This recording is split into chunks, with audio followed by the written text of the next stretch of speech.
Hello and welcome to another episode from Prepping with Darren. This week I wanted to talk about the earthquake that happened in Alaska here recently, as well as some other things about earthquakes. Before we get started though, I wanted to go ahead and let you know that this week is going to be a little bit different.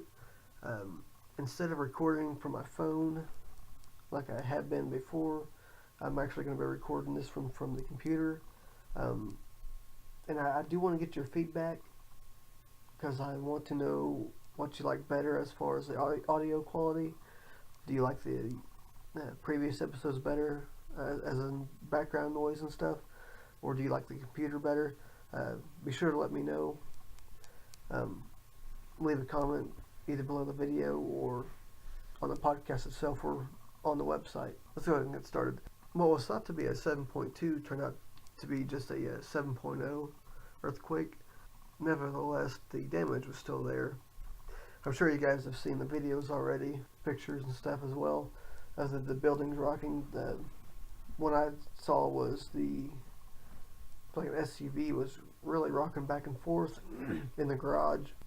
There's also videos of the roads just, breaking away, sinkholes and stuff. Since the initial earthquake happened, there has been numerous aftershocks.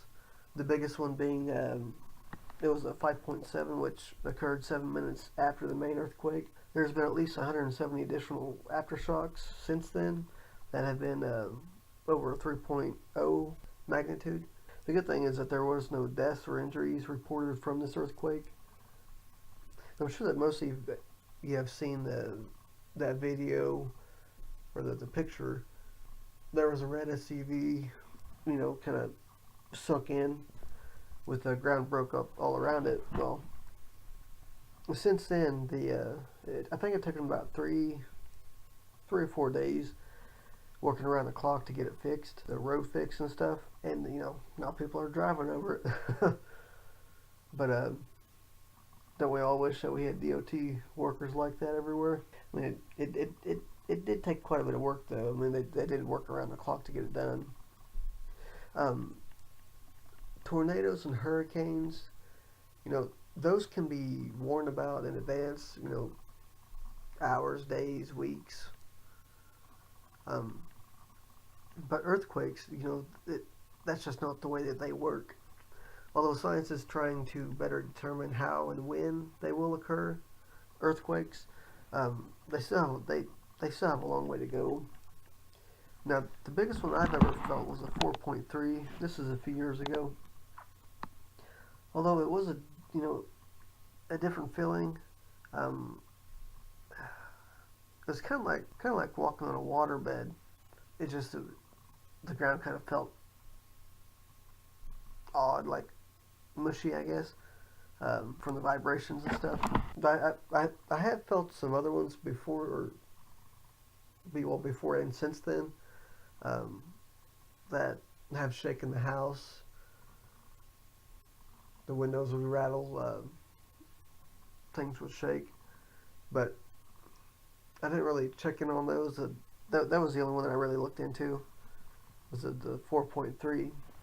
But we did live in a mobile home at the time, and it wasn't secured. It wasn't strapped down or nothing. So that could have into it, the more vibrations and stuff. But the strongest earthquake that has hit the U.S. happened back in '64. And that was actually the year that my father was born. It was a 9.2 earthquake. And that one also happened in Alaska. It was also known as the Great Alaskan Earthquake or the Good Friday Earthquake. It occurred on Good Friday, March 27th of 1964. Happened across the south central Alaska. Ground fissures and collapsing structures and tsunamis resulted from the earthquake, which caused about 139 deaths. Now, if I remember correctly, most of those were on the Northern California coastline. It lasted around 4 minutes, and it still does remain the most powerful earthquake recorded in North American history, and the second most powerful earthquake recorded in world history. The reason why Alaska gets so many earthquakes is because the state is actually located along the Ring of Fire, the Pacific Ring of Fire, and joins the Pacific and North American plates.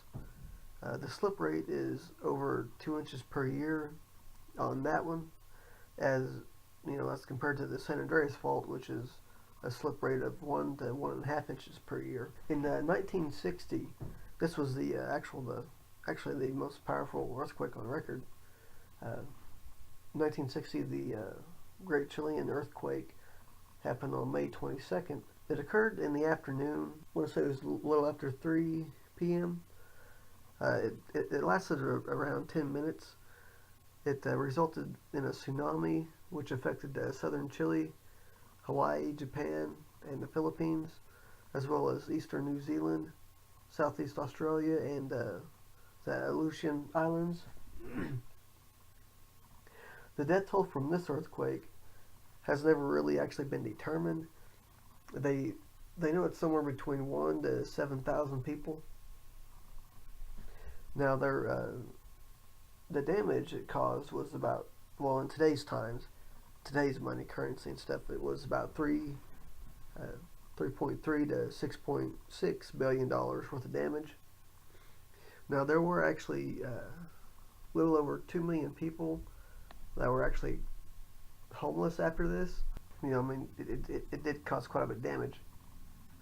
Now, the fault line that's closest to me is the New Madrid fault line, and that's kind of a scary one if you think about it. It is kind of in the central U.S. and stuff, and it can cause quite a bit of damage if it does become really active and stuff. That one, it stretches to the southwest from New Madrid, Missouri. It was actually responsible for the 1811 to 1812 earthquakes around the New Madrid area, and it has the potential to produce large earthquakes still, bigger and more frequent earthquakes. I guess they're still working on a timeline on that, which, I don't think they'll ever really be able to determine how and when precisely, but, a good ballpark would be useful. But the earthquakes that occur in the New Madrid fault line or seismic zone potentially threaten parts of 8 states here in the U.S., which is Illinois, Indiana, Missouri, Kentucky, Tennessee, Arkansas, Oklahoma, and Mississippi. 1811 to 1812 earthquakes were so intense. The earthquakes were ranging from 7.5 to 7.9 on December 16th, and following that was a 7.4 aftershock on the same day, actually. They remain the most powerful earthquakes to hit the U.S., east of the Rockies, in recorded history. They as well as the fault zone of the occurrence were named for the Mississippi River town of New Madrid, then part of the Louisiana Territory, which is now within the U.S. State of Missouri. There are estimates that the stable continental region earthquakes were felt strongly over roughly about 50,000 square miles and felt moderately across 1 million square miles. The 1906 San Francisco earthquake, by comparison, was felt around moderately over 6,200 square miles. Now, you might remember a couple months ago, I was talking about the Fukushima incident with the nuclear reactors and stuff melting down, causing issues and stuff.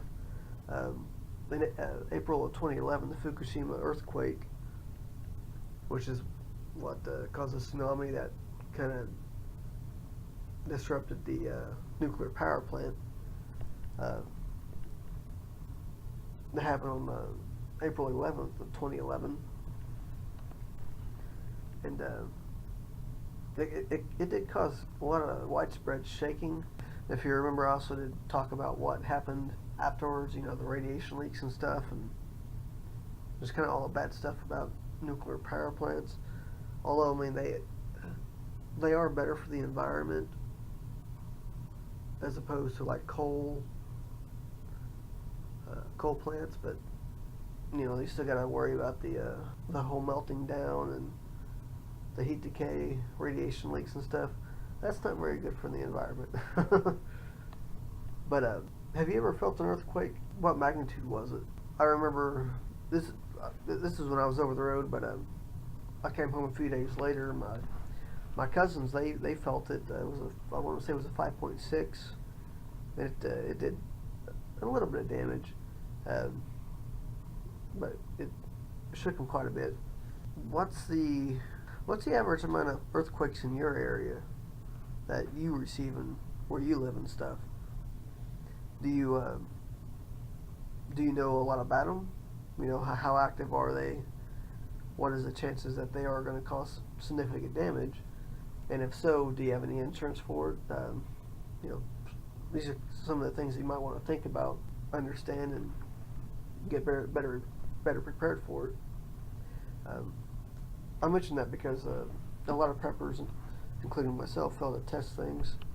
I have watched some of the videos on YouTube from other preppers that are actually in the area of the Alaskan earthquake, and a lot of them mentioned how they were able to better prepare themselves for the next one from the things that they've learned from from this last one.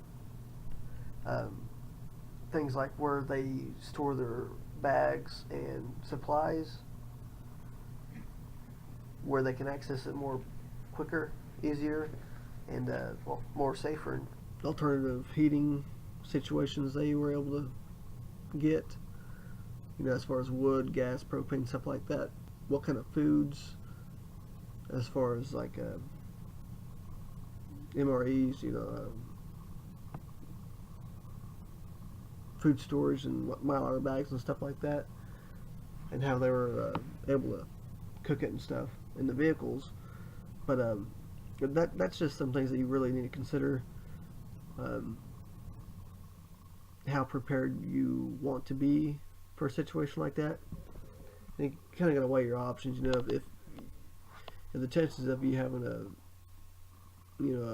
6 or a 7.0 earthquake are very, very, very, very slim, you might not want to invest a whole bunch of money into it. But then again, you should really consider it. But with that being said, as far as gear goes, you don't want to buy $15,000 worth of gear and just store it away. You want to basically anything that you get as far as supplies and gear goes, you want to test it out, better understand how it will be best suited for your situation. Everybody's different. It's best to go ahead and go through everything, try it out, see what you can use it for, and see what you can improve on with it, and go from there. You don't want to just buy stuff and just store it. Now, another thing with that being said is suture kits. You don't really want to be sewing people up in an apocalyptic situation. If they have like a major cut and stuff or a deep gash, you gotta think about what caused that. Could there be like bacteria, stuff like that in there? If they're in a river or a creek or standing water and they got it in there, you really don't want to be sewing them up, and in doing so you can actually kill them, because if there's actually bacteria and stuff in there, and you close the wound up and it just grows and spreads, then it's a really bad situation all the way around. Even if you have a doctor in your group or whatever, in an apocalyptic situation, even doctors will have issues with, like treating people with certain things, because they won't have anything that they've got now as far as technology and stuff goes. The medicines and stuff they'll have, but stuff like MRIs, CAT scan machines, stuff like that, stuff to do dialysis and transfusions and stuff. They don't, they won't have any of that. A lot of the basic stuff they'll be good with, but a lot of it's just kind of guessing what's wrong as far as what they can actually physically see. But yeah, just don't be sewing people up. it can be pretty bad. Well, that's all I can think of for this week. Don't forget to leave your feedback on the audio quality of this one compared to the other ones. I'm really interested in what as far as background noise goes and stuff like that. Let me know if you hear anything, and I can see what I can do, or I might just go back to the phone, or whichever one you like better. Just let me know. And that's the dog. He's scratching. Don't forget to check us out on Facebook and our YouTube channel. I'll be putting the links down below in the description. Until next time, stay safe out there.